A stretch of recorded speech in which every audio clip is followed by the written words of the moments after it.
Hi everyone, this is Lara Hammock from the EveryDollar channel. In today's video, I'll go over what I consider to be the biggest pros and cons of the EveryDollar budgeting app. So I've been demoing a bunch of budget apps in the past several months. I've had Mint, YNAB, and EveryDollar running in parallel on my computer and my phone for the past month.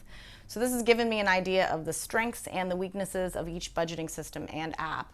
I've already done a series on Mint and YNAB, and in my last video I did an overview/tutorial of EveryDollar's budgeting software. Today I'm going to share what I like and what I don't like about EveryDollar. First, its pros. Easy to get started. So one of the best things about EveryDollar is that it is so easy to start a budget. You can set one up in minutes. You estimate your income, you set up a couple of simple categories, you estimate your spending, and you are off and running. The interface is easy to understand and work with, and you can customize your budget as much as you want. There's a lot of flexibility in adding, deleting, and changing things around.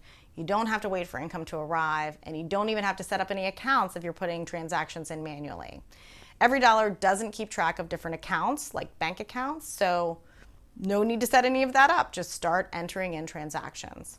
In addition, it is super easy to understand. The interface is clean and simple. You can understand immediately what is meant by budgeted, spent, and remaining, and there aren't a bunch of totals or reports cluttering up the screen and complicating things.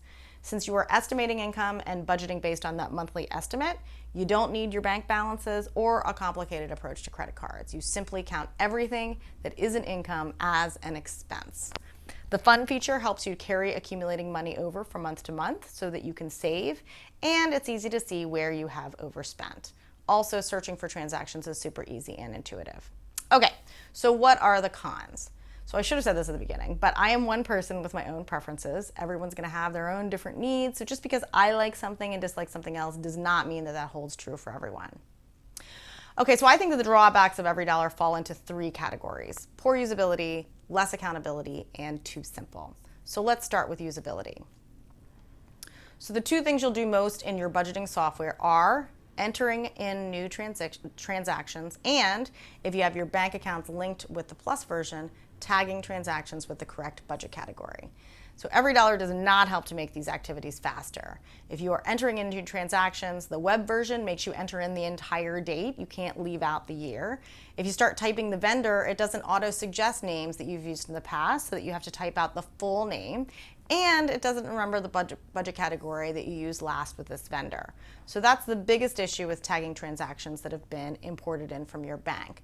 Other software, including Mint, will either remember or can be told what your budget category for that vendor is. For example, Starbucks is always going to go into restaurants. It's annoying that EveryDollar can't remember that and just let you approve it.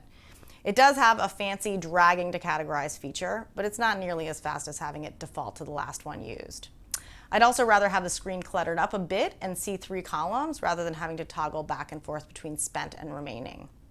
In addition, EveryDollar doesn't match transactions, so if you are entering your purchases in real time, it will not match that when it imports that same transaction in from your bank, so you could end up with a bunch of duplicates.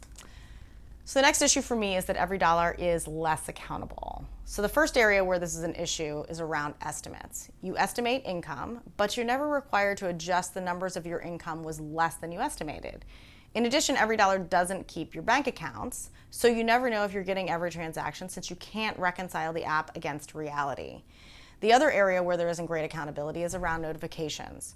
Both EveryDollar mobile and the web app will let you know if there are new transactions to tag if you're using linked bank accounts. The mobile version has a badge telling you how many you need to take care of. However, it doesn't tell you if you have overspent an account, so you could exist all month and beyond without ever dealing with a budget category overspend. And frankly, that is the real benefit of budgeting software, having to be accountable to what you estimated. In addition, the badge doesn't seem to update very frequently. Every time I would open the app, there would seem to be more transactions to deal with than was advertised by the notification badge. So EveryDollar does have a nice reminder feature that has the app remind you monthly to do a new budget and twice a week to track or tag your transactions.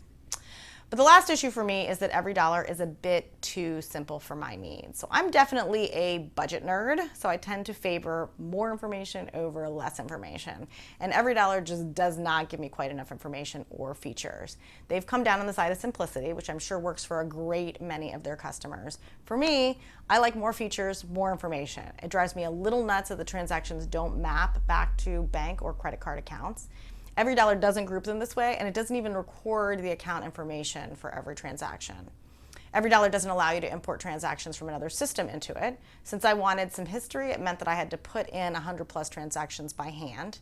Their reporting is super minimal. Budget reporting is rarely good enough to meet my standards, but by anyone's standards, EveryDollar provides very little. All you get is totals by group for planned, spent, and remaining, and on the mobile app you don't even get that. I usually supplement the basic reporting by exporting my data and then doing some reporting on my own, but with EveryDollar there is no ability to export, which is unfortunately a deal breaker for me. So those are my thoughts. I didn't include this, but EveryDollar was the most expensive of the software that I tested at nearly $11 per month. Its simplicity may be a selling point for some, but it ends up being a drawback for me as I found myself wanting more information and more features. At the end of all my trials, I ended up switching over to using YNAB as my main budgeting software, but I think there's a lot to recommend for all three of them. Let me know what you think. Comments are always appreciated, and thanks for watching.